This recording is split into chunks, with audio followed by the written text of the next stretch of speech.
You have a look at in the wok here. She cooked something a little bit dark. It look like oil.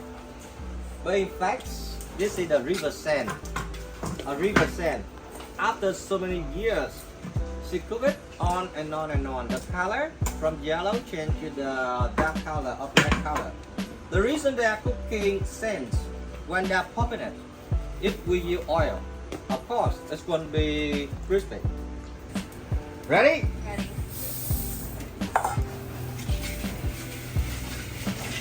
You hear the sound. There you go.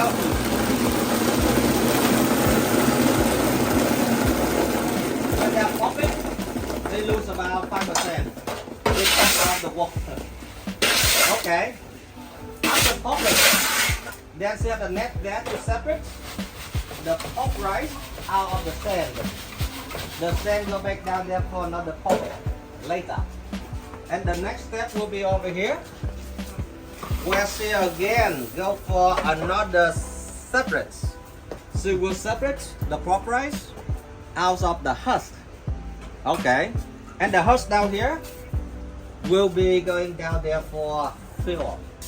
And the pork rice on the top here, they have to select it very carefully.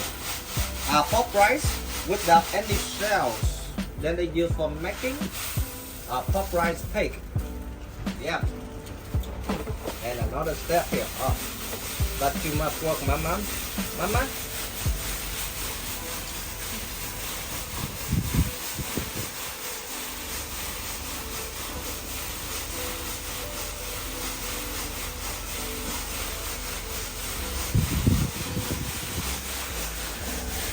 Good. Oh. In some candies test, we have pop rice cake. So this one a natural one without any flavor, and the green one over here, that's a bandan. Bandan is a tropical leaves. They have very nice flavor. And some of the other candies here, peanut candy, banana chips, and banana candy. Please take the plastic off. Come try some. That's the pop rice cake. Yeah. Some chips over here. That's banana.